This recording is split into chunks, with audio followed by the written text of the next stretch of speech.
예, 네, 네. 오늘 우리가 봐야 될 성경은 열왕기 하서 이제 중반 정도 지나가고 있습니다. 오늘은 북이스라엘이 멸망당하고 남유다도 북이스라엘과 동일한 길을 가게 되는 그런 부분을 보게 됩니다. 시기적으로 보면 오늘 열왕기 하서 17장부터 오늘 23장까지 살펴볼 겁니다. 17장부터 23장 사이에 오늘 17장에 북이스라엘이 결국은 아수르에 의해서 멸망당하는 그런 사건입니다. 그렇게 멸망당하고 있는 아수르를 바라보고 있는 남유다. 근데 이 남유다가 정신을 좀 차려줬으면 좋겠는데 이런 남유다도 똑같이 멸망의 길을 걷고 있다라는 겁니다. 이 당시 남유다는 우리가 잘 알고 있는 히스기야 왕 때부터 시작이 돼요. 그래서 호세아 제9는 이제 멸망할 때 히스기야 왕 6년 정도 되거든요. 그때 아수르가 멸망당한 거 뻔히 보고 있는데 이때 히스기야 왕 때부터 해서 남유다도 좀 정신을 차리나 싶었는데 이사야서 우리 얘기를 좀 보면 조금 차리다가 다시 똑같은 길을 걷게 됩니다. 이 히스기야 왕을 바라보면 사람은 한결같이 바뀌지 않는구나. 물론 존처럼 바뀌지 않는 게 사람인데 그래도 성경에 보면 바뀌는 사람이 있긴 합니다. 가뭄에 그죠? 나듯이 정말 바뀌는 사람이 있는 반면에 사람은 한결같다라는 게 대부분 우리가 자문적 지혜죠. 그런 보면 그래서 콩 심은 데 콩 나는 그런 내용을 우리가 담고 있는데 오늘 그런 남유다 중간에 보면 정말 히스기야의 증손자인 요시야 우리가 잘 알고 있는 하나님도 요시야 왕을 참 다윗보다 더 나은 왕 이렇게 얘기를 했는데 그런 왕이 나오기는 하는데 그래도 하나님의 이런 뜻이 변치 않는 그런 내용 이유를 오늘 한번 살펴볼까 합니다. 그 전에 우리가 오늘 17장에 읽었던 북이스라엘이 멸망하는 과정을 우리가 좀 볼까 합니다. 우리가 좀 전에 읽었던 17장 1절에 보면 호세아 9년, 히스기야 6년 정도 되었을 때입니다. 이 호세아가 이제 이 당시에 아수르의 속국으로 조공을 바치고 있었는데 밑에 남쪽에 애굽 왕 여기서 보면 애굽의 왕이 이제 결탁해서 이제 한번 아수르를 쳐보자 이런 결의를 한 것 같아요. 그래서 조공을 들이지 않았다라고 합니다. 그때 아수르의 살마네셀 왕이 조공을 들이지 않는 이런 북이스라엘을 보고 도저히 안 되겠다 해서 이제 북이스라엘을 멸망시키게 됩니다. 멸망한 이유는 우리가 보면 아수르가 멸망시키지 않았나, 뭐 조공을 바치지 않았기 때문이다. 이런 것들은 우리가 보는 시각이에요. 근데 이제 우리가 성경을 볼 때 우리의 시각이 아니라 하나님의 시각으로 성경을 좀 봐야 되지 않겠나 싶습니다. 여러분 이제 열왕기 하서 17장 우리 아까 좀 읽었는데요. 좀 읽지 않은 부분을 조금 볼까 합니다. 잠시만요. 17장 보시면 이제 우리가 읽지 않았던 부분, 하나님의 시각으로 봤을 때 이런 얘기가 있습니다. 7절부터긴 한데 우리가 7절만 먼저 한번 읽어보겠습니다. 17장 7절이에요. 같이 읽겠습니다. 이 일은 이스라엘 자손이 자기를 애굽 땅에서 인도하여 내사 애굽의 왕 바로의 손에서 벗어나게 하신 그 하나님 여호와께 죄를 범하여 또 다른 신을 경외했다라고 하죠. 성경에서 얘기하고 있습니다. 그죠? 그 여호와 하나님을 배반했다라는 거죠. 근데 왜 배반을 했나? 좀 더 살펴보니까 하나님께서는 이들이 죄에 빠져 있을 때 이런 행동을 했습니다. 13절입니다. 같이 읽겠습니다. 여호와께서 각 선지자와 각 선견자를 통하여 이스라엘과 유다에게 지정하여 이르시기를 너희는 돌이켜 너희 악한 길에서 떠나 나의 명령과 율례를 지키되 내가 너희 조상들에게 명령하고 또 내 종 선지자들을 통하여 너희에게 전한 모든 율법대로 행하라라고 말을 했어요. 그런데 북이스라엘의 왕과 백성들은 이 말을 듣고 어떻게 행동했나 살펴봤더니 우리 15절과 16절까지 읽으면 될 것 같습니다. 같이 읽겠습니다. 여호와의 율례와 여호와께서 그들의 조상들과 더불어 세우신 언약과 경계하신 말씀을 버리고 허무한 것을 뒤따라 허망하며 또 여호와께서 명령하사 따르지 말라 하신 사방 이방 사람을 따라 그들의 하나님 여호와의 모든 명령을 버리고 자기들을 위하여 두 송아지 형상을 구워 만들고 또 아세라 목상을 만들고 하늘의 일월 성신을 경배하며 또 바알을 섬기고 예. 여기 16절에 자기들을 위하여라는 표시를 좀 해주면 좋겠어요. 하나님은 북이스라엘이 멸망한 이유는 바로 우상 숭배라고 얘기합니다. 여기서 말하는 우상 숭배는 뭐 바알이나 아세라 이런 우상도 있지만 저는 그 첫 번째가 자기들을 위하여 우상을 만들었다는.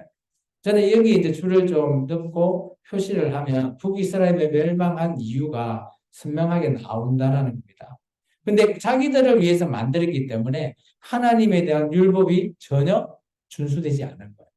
이게 여호와 하나님을 알고 있지만 그들이 다른 바알이나 이런 우상도 숨기기도 하지만 가장 중요한 것은 우리들 자신이라는 거죠.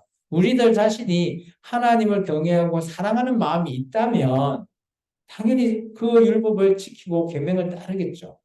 그런데 자기들을 위해서 이걸 세우다 보니까 그런 우상은 다만 나에게 복 주고 나에게 장수를 주고 뭐 돈을 주고 부를 주고 이런 것만 생각한 거죠. 그러다 보니까 그들이 여호와 하나님도 그런 신과 동일하다라고 착각한 거예요. 그런 말미암아 북이스라엘이 멸망당할 수밖에 없다라는 겁니다. 아수르는 이 포로의 정책이 좀 있습니다. 그 나라의 백성을 다른 땅으로 이주를 시켜버립니다. 그리고 이 나라에 있는 사람과 다른 나라에 있는 사람이 또 바꿔보니까 혼혈이 되는 거죠. 그래서 이제 성경은 예수님 시대에 사마리아인 이런 표현을 하고 있어요. 사마리아인이 되어버리는 겁니다. 그 말씀은 이제 23절, 17장 24절에 이렇게 표현되어 있죠. 제가 읽겠습니다. 보시면 아수르 왕이 바벨론과 구다와 아와 하맛과 스발와임에서 사람을 옮겨다가 이스라엘 자손을 대신하여 사마리아 여러 성읍에 두매 그들이 사마리아를 차지하고 그 여러 성읍에 거주한다. 이게 외부에 있는 타국에 있는 나라의 사람을 사마리아로 데리고 오고 사마리아에 있는 사람을 또 외국으로 보내버리는 겁니다. 이게 섞여버리는 거죠. 쉽게 말하면 우리나라 때도 뭐 몽골 그리고 일본 때도 그러지 않았나요? 일본 때도 그런 걸 제가 알고 있거든요. 이게 이런 식으로 막 섞여버리죠. 왜 섞는 이유가 뭔가요? 그러면 그 민족의 정체성을 없애버리는 겁니다. 그러면 왜냐하면 그러다 보니까 그들이 힘이 빠지는 거죠. 그러면 우리가 싸워야 될 이유가 없어지는 그런 것 때문에 이런 정책을 세운 것 같아요.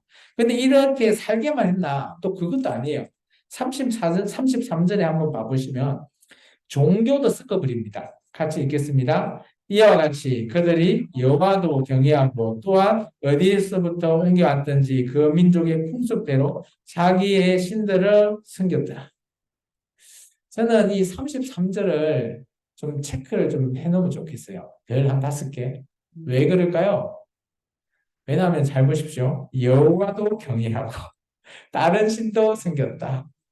마치 우리나라가 초창기에 그저 기독교가 들어왔을 때 딱 이 모양이었어요. 근데 지금도 나이 드신 분은 이 모양으로 교회에서 예배를 드리고요. 교회에서 예수님을 섬기고요. 하나님을 섬긴다라고 저는 생각해요. 근데 이 생각은 솔직히 변하기가 쉽지가 않다. 이게 지금 우리 학생들이나 그죠? 지금 요즘 태어난 아이들한테는 딱 정확하게 교육을 해야 되는 게 맞는데 나이가 드신 분에게는 좀 교육이 쉽지 않다고 저는 생각해요. 근데 이런 혼합 정책을 왜 한다? 혼합 종교를 왜 한다? 정체성을 말살하는 겁니다. 교회를 다니고 있는 저와 여러분은 정체성 정말 중요합니다. 어딜 나가나 나는 예수 믿고 있다라고 떳떳이 내세울 수 있는 정체성. 요즘 갈수록 기독교인이 그런 정체성을 드러내는 일이 쉽지 않다라고 저는 봅니다. 그렇지만 저는 그렇게 드러내는 분이 있다라고 봐요. 성경에서도 마찬가지. 바뀔 수 있는 사람도 있고 아닌 사람도 있지만 지금 우리가 살아가는 우리하고도 이 성경에 나오는 인물들이나 큰 차이는 없다고 봅니다. 삶이 살아가는 과정은 동일하기 때문이라고 봅니다. 그래서 오늘 북이스라엘의 근본적인 멸망의 원인은 자기를 위해서 하나님을 섬겼기 때문이에요. 그래서 오늘 교회에 나오는 저와 여러분도 나를 위해서 예수님을 믿는다 하지 마시기 바랍니다. 참, 너무 안타까워요. 그렇게 살아가는 사람이 있다고 저는 보이거든요. 그래서 저 또한 뭐 모르겠습니다. 지금은 그렇지 않겠지만 뭐 저도 바뀔 수 있으니까 저도 그런 쪽으로 바뀐다면 여러분의 질책이 필요합니다. 이런 북이스라엘이 멸망당한 이후에 보니까 남유다도 멸망의 직전을 길을 긋고 있다라는 게 보입니다.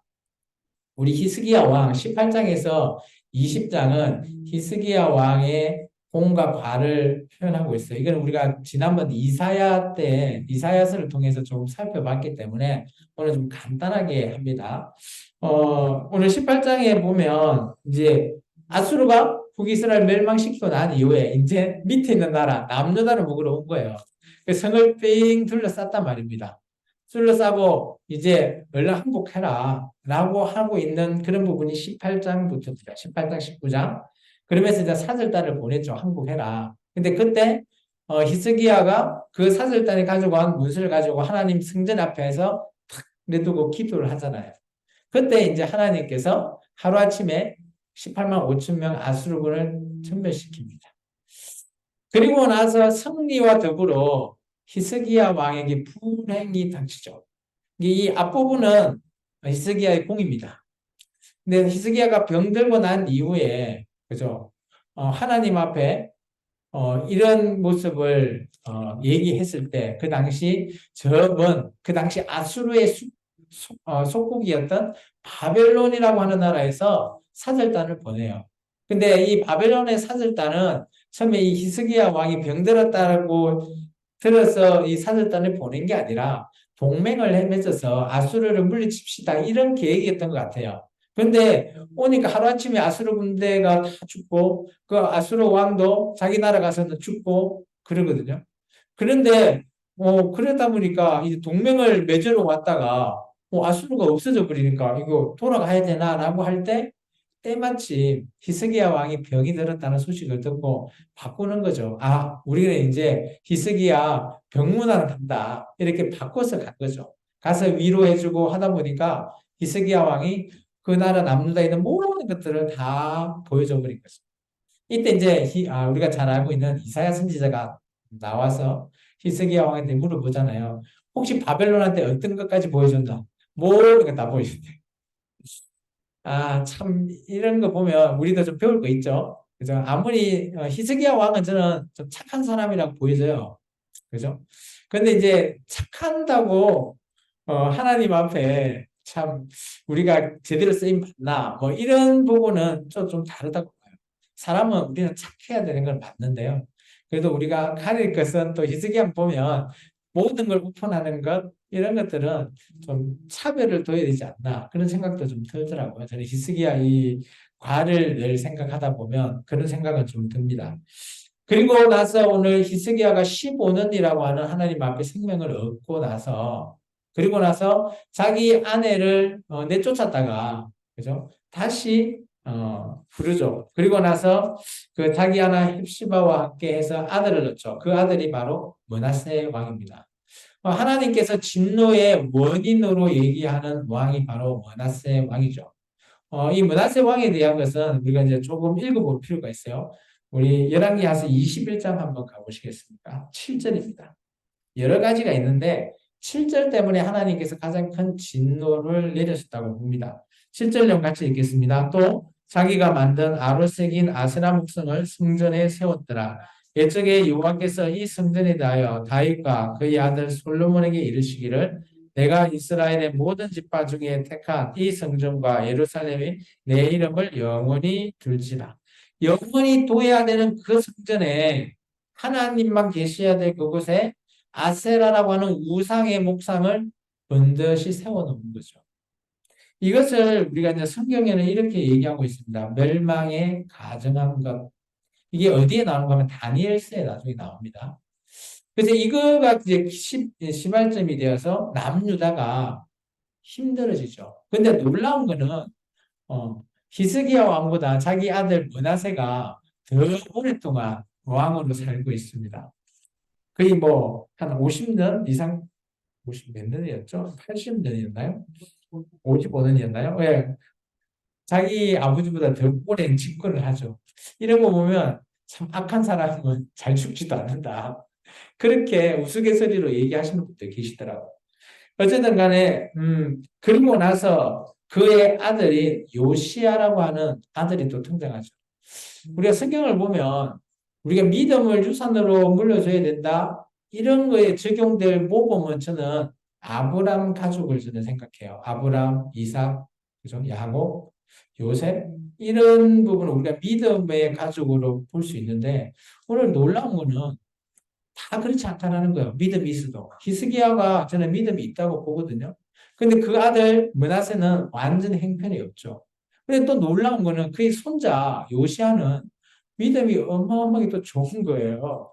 그래서 이런 거는 우리가 뭐 적용하기가 쉽지는 않지만 그래도 우리가 성경을 통해서 이렇게도 믿음이 좋지 않지만 그의 또 자손들이 믿음 좋은 자손도 나올 수 있구나. 이런 것도 우리가 볼 수 있거든요.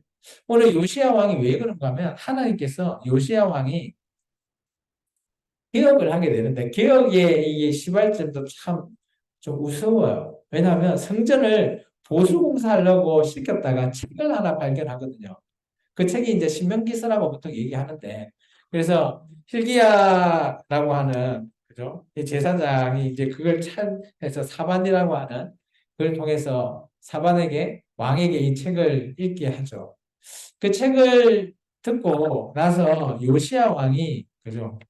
그 책에 있는 내용을 듣고 이런 행동해요. 이런 행동 때문에 아마 하나님께서 그래 내가 늘 보니까 그렇구나. 네가 진짜 어, 당대 이런 왕도 저런 뭐 어떤 것보다 좋다. 뭐 이렇게 표시했다라고 저는 생각되어지거든요. 잠깐만요. 어디까지 갔죠? 우리 22장이요. 22장 보시면 여러 개 있는데요. 10절하고 11절 한번 읽어보겠습니다. 또 서기관 사반이 왕에게 말하여 이르되 제사장 hil기야가 내게 책을 주더니 하고 사반이 왕의 앞에서 읽음에 왕이 율법책의 말을 듣자 곧 그의 옷을 찢으니라. 옷을 찢는다라는 표현은 이 당시 이스라엘 민족에게 있어서는 회개의 의미입니다. 이 왕으로서 회개를 하는 거죠. 하나님 앞에. 그로 말미암아 종교 개혁이 시작됩니다.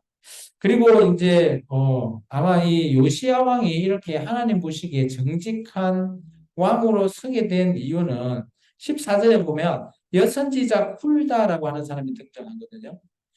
이 당시에 여선지자가 있다라는 것도 대단하지만 이 훌다라고 하는 이 여선지자의 제자가 저는 요시야 왕의 어머니 여디야가 아닌가라고 생각되어져요.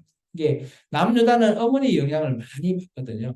그러다 보니까 아마 요시야 왕이 하나님 보시기에 정직을 행할 수 있는 그런 조건으로 만족되는 것 같아요. 그래서 이 훌다 선지자의 얘기를 듣고 나서 오늘 어, 하나님 앞에 종교개혁을 해야 되겠다라고 다짐을 하는 것 같아요. 그래서 23장에 보면 요시야 왕의 종교개혁이 이루어지게 됩니다. 뭐 이건 나중에 시간 나시면 쭉 읽어보시면 좋을 것 같습니다. 그리고 23장 25절만 같이 읽을까요? 같이 읽습니다. 요시야와 같이 마음 다하며 뜻을 다하며 힘을 다하여 모세의 모든 율법을 따라 여호와께로 돌이킨 왕은 요시야 전에도 없었고 후에도 그와 같은 자가 없었더라. 그러면 전에라면 그 뭐죠? 그 다윗도 있고 모세도 있는데 그들보다 더 낫다는 거죠. 후에도 마찬가지. 요시야 같은 사람은 없다. 그런 표현으로 써줬습니다. 그런데 하나님의 진노의 원인 26절입니다. 그러나 여호와께서 유다를 향하여 내리신 그 크게 타오르는 진노를 돌이키지 아니하셨으니 이는 므낫세가 여호와를 경노하게 한 그 모든 경로 때문에. 이게 므낫세의 경로가 뭐냐? 아까 얘기했던 멸망의 가증한 것을 말하고 있습니다. 앞에 화면 한번 봐주시겠습니까? 성경에서 보면 멸망에 가증한 것을 이제 한 네 가지 정도 우리가 살펴볼 수 있습니다. 그 첫 번째는 우리가 좀 전에 읽었던 열왕기하서 27장, 21장 7절에 나온 아세라 목상을 하나님 성전에 세운 것이 그 시발점이 되고요. 그리고 이제 다니엘서 11장 31절에 보면 이런 표현이 있습니다. 군대는 그의 편에 서서 성소 곧 견고한 것을 더럽히며 매일 드리는 제사를 폐하며 멸망하는 가증한 것을 세울 것이다 라는 건데 이때가 언제냐라고 보면 역사적으로 보면 안티오크 4세 에피파네세가 여기에 이방인이 성전에 들어가서 그죠 제우스 신상을 세우고요. 그곳에서 돼지피, 돼지로 피로 이렇게 바르는 그런 것을 4년 동안 하게 됩니다. 이제 그것을 이제 두 번째 멸망에 가증한 것이라고 말하고 있고요. 그리고 세 번째는 예수님께서 나중에 얘기했던 마태복음 24장에 이런 표현이 있습니다. 그리고 너희가 선지자 다니엘이 말한 바 멸망에 가증한 것이 거룩한 곳에 선 것을 보거든 읽는 자는 깨달을진저 그때 유대에 있는 자들은 산으로 도망가야 합니다. 이때가 언젠가 하면 AD 70년입니다. 그 당시는 이제 강도 때라고 해서 그죠? 열심당은 시카리 이런 표현을 쓰더라고요. 그런 자들이 이 성전에 있어가지고 그죠? 로마와 이렇게 싸우다가 죽임을 당하죠. 근데 이 당시에 이 말씀을 들었던 유대인들은 펠라라고 하는 지역으로 도망가서 유대인들은 실제적으로 많은 이런 피해는 없었다라고 얘기합니다. 그리고 성경의 마지막 멸망한 가증한 것을 오늘 데살로니가 후서 2장 4절에는 이렇게 얘기하죠. 적그리스도. 제가 읽어보겠습니다. 그는 대적하는 자라 신이라 불리는 모든 것과 숭배함을 받은 것에 대항하여 그 위에 자기를 높이고 하나님이라 내세운다. 그런데 그 성전에 앉아있는 그 자가 그냥 우상이 아니라 살아 움직이는 적그리스도, 짐승이라는 자가 그곳에 서게 될 것이라는 거죠. 그때가 환란 때, 대환란이라고 하는 계시록에서 말하는 환란 때 일어나는 사건, 그것을 멸망에 가증한 것이라고 합니다. 그럼 지금 2023년을 살아가는 우리 입장에서는 앞에 세 개는 과거 일이에요. 근데 앞으로 이 한 가지 더, 즉 그리스도가 그곳에 서게 될 그날. 지금은 이곳이 어디냐 하면 예루살렘이거든요. 이곳이. 예루살렘 지금 황금돔이 있는 그곳에 제3성전이 서게 되고 그곳에 아마 즉 그리스도가 딱 서게 될 그때에 아마 이 멸망한 가증한 것이 이루어질 거다라고 보통 말하고 있습니다. 그리고 하나님께서 이점에서 남유다가 멸망당하려고 하니까 하나님께서 많은 선지자들을 파송하십니다. 보면 이제 내일 다음 주부터 스바나, 예레미야, 하박국, 에스겔, 뭐 기타 등등 많은 선지자들을 보내게 될 겁니다. 이제 그 선지자들을 파송하는 이유가 뭘까요? 아까 우리가 이 북이스라엘이 멸망한 이유를 우리가 기준을 해서 보면 하나님이 선지자와 선견자를 보낸 이유는 그들이 하나님 앞에 돌아오기를 바라는 거예요. 딱 한 가지입니다. 돌아와라. 이런 선지자들을 보내서 말씀하는 게 메시지가 듣는 사람 측면에서 다를지 모르겠지만 근데 그 중심 메시지는 동일한 거죠. 하나님께 돌아와야 된다. 그래야만이 너희가 살 수 있다라는 것을 말하고 있습니다. 좀 긴데 제가 이것을 한 문장은 아니죠. 이 문장으로 한번 요약해 봤습니다. 우리 같이 한번 읽어볼까요? 하나님은 백성을 악행에서 돌이키라고 선지자들을 지속적으로 보내셨다. 그러나 결국 이혼할 수밖에 없는 하나님의 아픈 마음을 우리는 읽어야 합니다. 오늘 멸망의 길을 걸었던 북이스라엘, 또 걷고 있는 남유다를 볼 때 하나님의 심정이 얼마나 아프겠습니까? 우리 읽는 독자인 우리가 이 말씀을 통해서 하나님의 심정까지 읽는 것, 그게 정말 중요하다라고 저는 생각되었어요.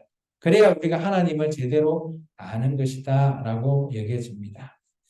네, 기도하겠습니다. 주님 감사합니다.